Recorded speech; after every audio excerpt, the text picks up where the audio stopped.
So much about the... What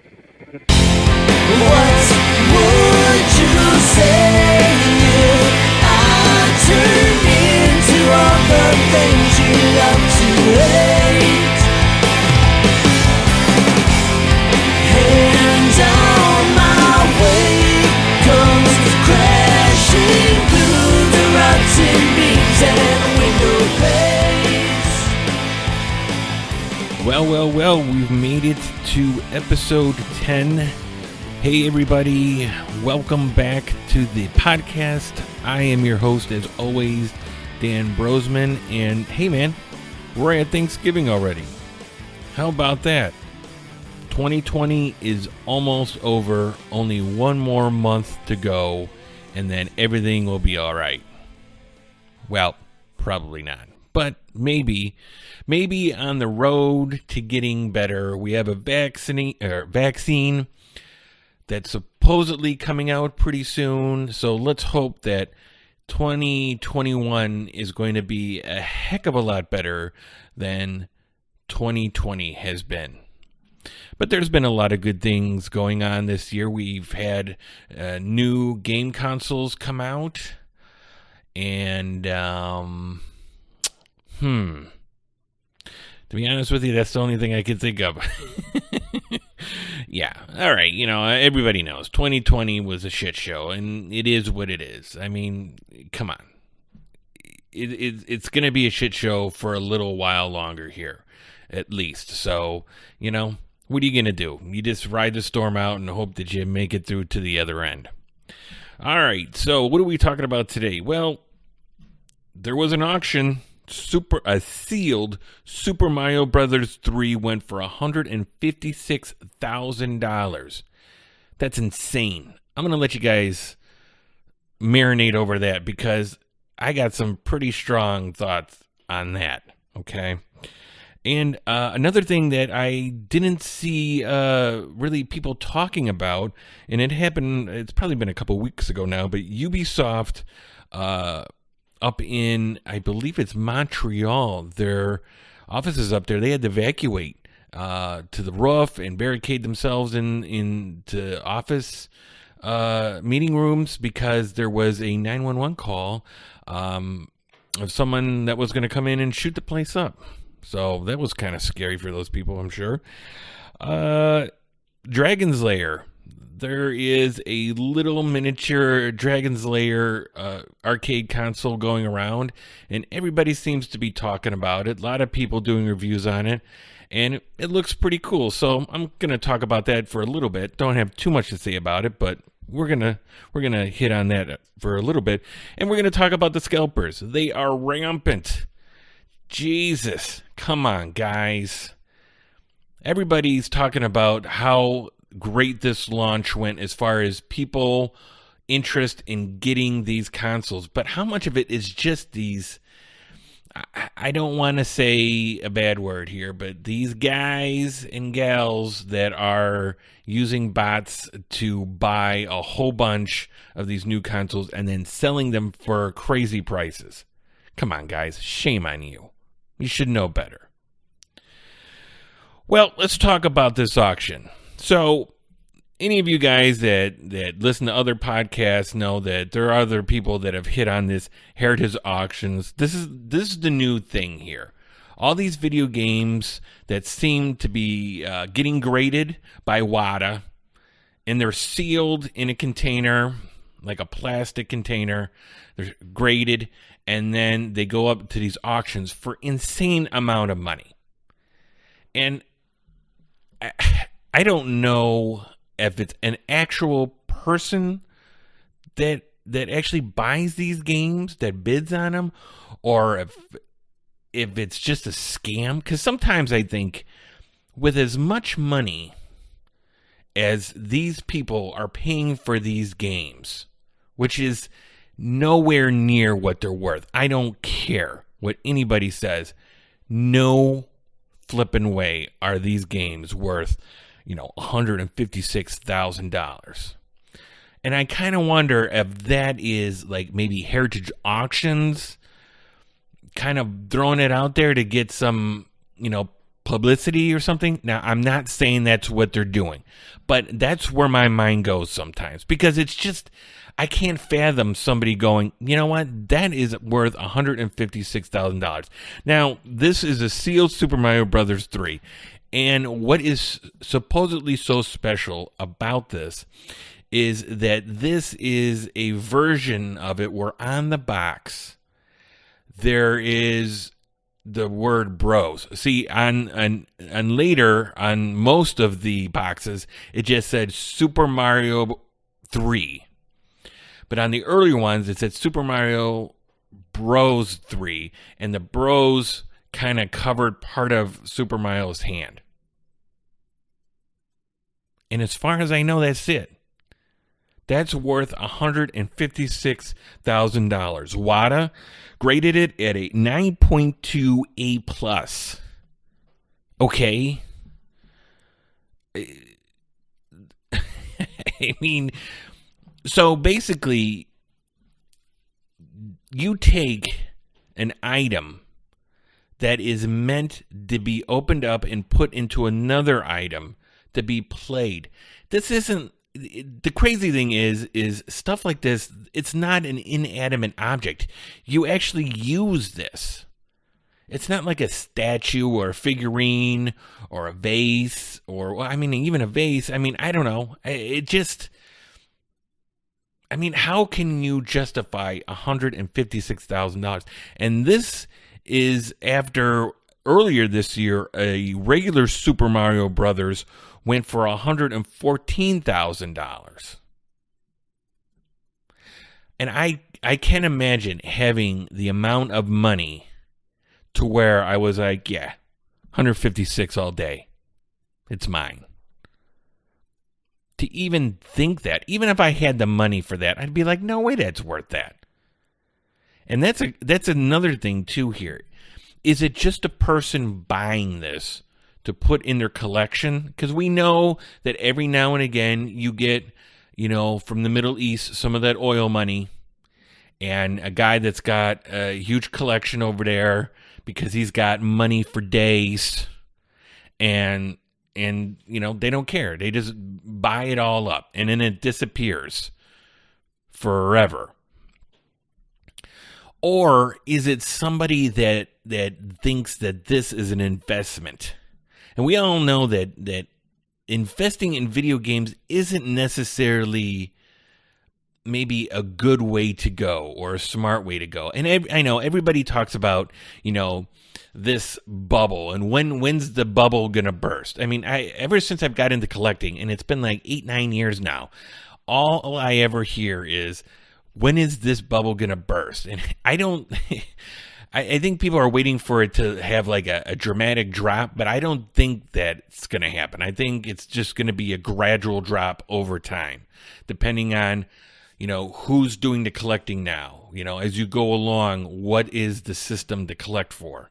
But even if it was an investment, at $156,000, I don't know how much room there is for the price to increase. Bros covers the hand slightly. I gotta tell you, that is not, I mean, how can you say that's $156,000? I think that's Super Mario Brothers, that regular one that went for $114. I think the only thing that was different with that is it had like I want to say like a sticker, a round sticker on it that sealed it or whatever, sealed the opening or whatever, so you couldn't open the box. And they're like, oh, that's very rare. That's $114. Now, come on, man. Seriously? And that's, and that kind of goes along, this whole thing toward like you get it wadded graded and then it goes into this box. And it's just in there. I mean, I don't get that. This is a video game. And it looks ugly, too. That box they put it in, I mean, it's just in there. It doesn't look good. I don't get that. Spending the money to have them do that. I don't understand how that really makes it worth anything. And I don't really think it is worth anything. But my concern is on my level, because who really cares? I mean, I'm not the one spending the money, but I really wonder the way it might affect me is, okay, so now, the market sees that this went for $156,000. How is that going to affect the market on my level as far as the prices of video games? Because they're already high. This year, I did the least amount of collecting for retro that I've done in the last 8-9 years, because the prices are just crazy. You look at everything and you're like, no, I'm not going to pay for that, because you know that that's going to come down. As soon as this pandemic's over, that stuff is going to be for sale in droves. But you have these people that spend the money that don't know the true value of what this should be. And how did they come up? Because I want to say, I didn't write it down, but I want to say when the auction started, the starting price was something like $62,000, which, look, that's insane. Look, if this is a rare box and a rare version, okay, so let's talk about it. You want to say maybe a couple grand? Yeah, okay, I could see that. I mean, look at little Samson. I think that goes for what, 1,000 or 2,000 maybe? So, okay, let's say, 4,000 for the Super Mario Brothers 3. Okay, okay, maybe. It's rare and, it's a collector's market, so, right. But 156, no, I'm sorry. For something that's made to be opened and played, it doesn't make any sense just to seal it up and put it on your shelf. And that kind of goes along with these people too that collect sealed games, because there's some collectors out there that's all they collect for. And that really, that's not my thing. I get it kind of, because I mean, you get into that niche of where you want to collect, and that's your thing. But on the other hand, I don't get it. It's video games. So you're going to put it on a shelf, never to be opened, but it's meant to be opened and played. And then what do? Do you just say, well, I got this, it's on the shelf, I have it, but then I'll just emulate this game. I'll get a Raspberry Pi or one of the mini consoles out there, and I'll just emulate it. And it's like, okay, but I mean, you have it right there. And I hope for all these people that do it, that you're not looking at it as an investment. I really don't, because I don't think you're going to get it. Or at least you're not going to get probably the amount of money you think you're going to get in the end. And you know what? Look, I said this about these sealed game collectors. That's just my opinion. Look, I'm well aware that that my opinion isn't the beginning and the end. That's just not what I would be into. But you know what? If you like collecting sealed games, more power to you. I got you. Not me. All right. So this podcast is a little late. I was going to do this issue or this topic last week, and then I just pushed this back, and I wasn't going to do it, but I'm going to do it because oddly enough, with everything that I listen to as far as gaming goes, no one mentioned this, and it's Ubisoft offices in Montreal, in Canada. And of course, if you're a gamer, you know Ubisoft is a game developer, a software developer. They've been around forever in one form or another. I didn't even know they were in Canada. So evidently, and I'm going to bring up the article here. So somebody called 911 as a prank, which, dude, that's so dangerous and so no bueno. So I guess it was the police didn't give too much details on what the actual call was for, but it seems to be that somebody was going to come in and shoot the place up. So, I mean, these people, the workers in this building, pretty much evacuated either to the roof and barricaded the door, or they went into meeting rooms in there and barricaded the door. And here's what the article said. It says, Ubisoft employees said they had received instructions from the authorities telling them to barricade themselves, to hide, and to put their phones in silent mode. Jesus. Can you imagine? How funny do you think that is? I mean, who thinks that's funny to call in a 911 call and say that somebody's going to come in and shoot a place up, especially nowadays when that actually does happen? I mean, look at Milwaukee. This past week had somebody go into the mall up there and start shooting. God, come on. And so some dude or well, I don't know if it's a dude or a woman, whatever, calls in and says, hey, someone's going to come shoot this place up. I mean, can you imagine those people in there? How scared they are? I mean, someone could get hurt, trying to get out of there, or you don't know how people are going to react. And what about the families of these people that all of a sudden hear this? And you have a loved one, a wife or a husband or a son, I mean, whatever. And you're going, are they okay? Jeez,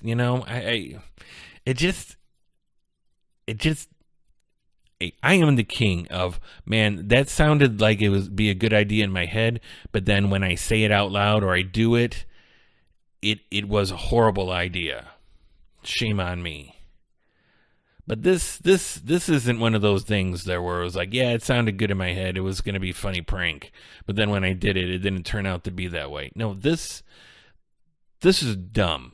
And this is like the same thing. I lopped this in with that whole thing with streamers, that people would swat them.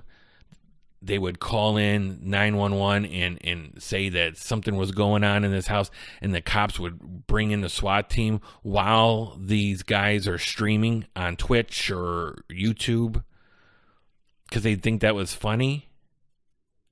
I mean, what happens if these policemen come in there and accidentally shoot somebody and kill somebody because they think that somebody's in there armed or whatever? God, it's just dumb. People, please don't do that.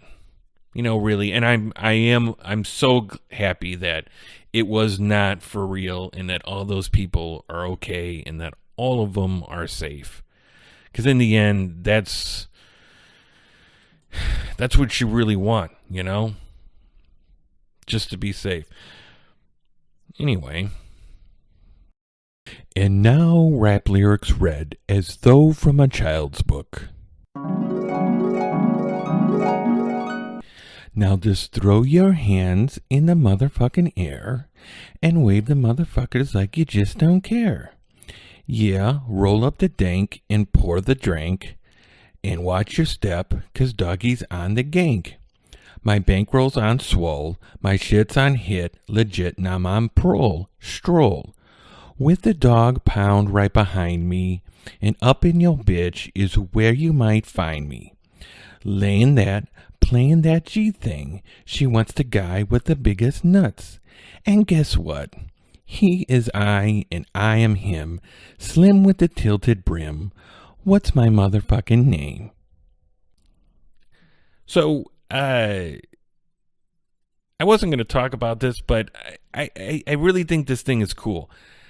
A company, and I'm looking here, what company is this? New Waves Toys has come out with a mini Dragon's Lair arcade machine. It's called the Dragon's Lair X Replicade, and everyone's talking about this. And you would think that after I seen a couple reviews of it, that I would be sick and tired of watching them, but I'll still watch another one because this thing is so cool. I love Dragon's Lair. Not necessarily for the game itself, but it's so nostalgic for me because I just remember every arcade that you would go to in the 80s, you would hear that in the background. It was always there. I remember going to Showbiz Pizza when I was a kid, and it was always playing over in the corner. Because, it would just keep, the intro would just keep going. Dragon's Lair. I love this thing. And this thing is so cool.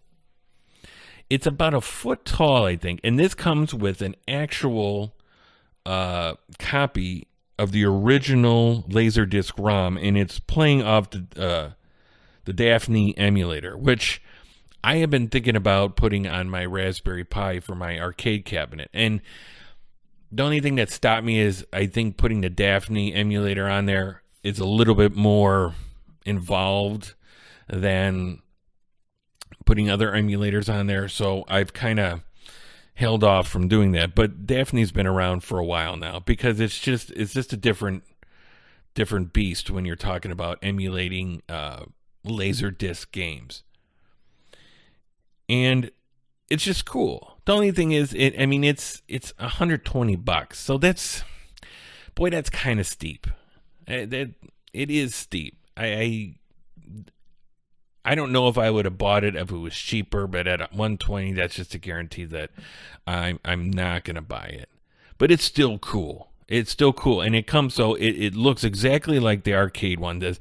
It comes even with a little fake Laserdisc player and a Laserdisc in the sleeve. I mean, obviously it's not, it's just a model, but that's so cool. I mean, I guess 120, man, they went full in. And also another thing that's really cool is it has HDMI out, so you can plug this into your TV and actually play it through the TV. Now, I've heard that it doesn't look quite that good on your TV. I've seen some footage of it online, and it looks okay. I mean, I don't think you're buying this machine just to play it on the TV, obviously. It looks great on the little screen that it comes with. I mean, if this was like $50, I might consider just to have it up on one of my shelves, just to have that thing playing. And I don't think it takes batteries necessarily. I think you charge it. I'm pretty sure. And it has a little coin door, and I want to say that it even has like fake coins in there and everything. This thing's cool. I mean, it's one of those things that, do you need this? No, you don't need it, but it's still cool that people are making stuff like this. I have Dragon's Lair on the Sega CD, and that's okay. I mean, for what it is, the Sega CD, all grainy, but it's still cool. And I also bought the physical version of when it came out on the Switch earlier this year. And it also came with its sister game, Space Ace, which is, the same animator that did both of those, which I think it's called John Bluth. I may be getting that wrong, but he did, American Tail, and he did was it called The Secret of Nim, which is just beautiful, beautiful movies. And it's glad to see that this is still getting recognized out there. Yeah, I mean, I guess there's not really too much other to say than it's cool. This is really cool. So we had the launch of the new generation of video consoles, or video game consoles, the Xbox Series X and its digital counterpart, and the PlayStation 5 and its digital counterpart as well. And unfortunately, I did not get either one. I was not able to get one. It wasn't a surprise for me because any launch, it's going to be hit or miss with this stuff. But, nowadays more than ever, it is so hard to get a lot of this stuff out there when it first comes out. And with these systems, I don't really worry about it because obviously, eventually, after this dies down, you're going to get one if you want it. It's going to be available for you. You know, because these scalpers, scalping has been really bad. And I don't know if it was this bad with other launches, but I mean, geez, it is so bad. And these guys just buy all this stuff up with bots. You have no chance. I tried getting a restock at Walmart, and there was so much activity. Literally, the website, the Walmart website crashed. Right, I mean, a second into it. And I actually got as far as getting I think it was a PlayStation 5 into my cart and pressing, you know, the button to finalize it. And doing that several times. And then it was, oops, sorry, out of stock. And it's like, I was so close. But these scalpers just go in there. And now you see all over Marketplace on Facebook, you know, there'll be a couch with them all stacked up there, you know, 5 of each. And it's just like, God damn it, guys. Come on, man. Seriously? With everything that's going on in the world right now, is this really what you need to do? I mean, I understand you're making money, but I mean, how much money are you really going to make? I mean, are you really able to fetch $1,500 for these things? Why would somebody pay you $1,500 when, you know, they're going to be able to get it for $500 in another month and a half, 2 months? And I'm sure that some of these guys are getting that because, you know, there's people out there that have a lot more money than I do. And they're just like, I want to get it for my kids for Christmas. Here we go. I'm going to plop down that money. But it's ridiculous. And I actually came across some videos on YouTube of these guys actually showing how to use bots and all this other stuff. And it's just, I mean, the one guy was there doing the whole video with his sunglasses on, just thinking he was so cool. And I was just like, what a Deutsch bag. And like I said, I am not really mad at them for the new generation launch because I'm going to get those systems. But what I do have a problem with is the stuff that's more limited. And this year I was a failure on several fronts with that, namely with analog. And I've talked about this, you know, early or in the year,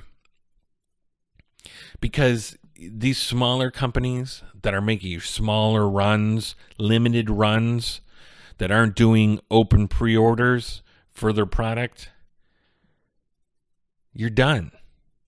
You're done. It is such a flip of the coin. I think I was like 0 for 3 this year when it came to that stuff. And if you count the new consoles, 0 for 4. And that's me being there ready to click that button at the exact time that they go, the orders go up for sale. And then like 20 minutes later, after everything's sold out, you have all this stuff going up on eBay to be sold for twice as much. That's what I do have a problem with. That's when these scalpers can go pack sand. Because that's just a sleazy move on their part. Come on, guys. Really? I mean, these videos that I was watching of these guys, you could tell they were just jerks. I mean, there are people that, you know, you run into and you're like, well, I don't know. I don't really know them, so I can't pass judgment. These guys, it was apparent right off the bat. It's like, oh yeah. Yeah, you're a total a-hole. You know, you're the one up there using these bots, and all of a sudden, you know, you got, you know, seven of these consoles sitting on your couch when people are trying to get them. With everything that's going on, wouldn't it be nice if people were able to get their hands on it? And obviously, not everybody would still be able to get their hands on one, but people would have a better shot of these dummies weren't doing this. And I hate to pass judgment, but geez, it's a little bit hard to say anything else about these guys. And there's got to be something that these companies can do, that Sony or Microsoft or the retailers and their websites that they can do to stop these guys from using bots.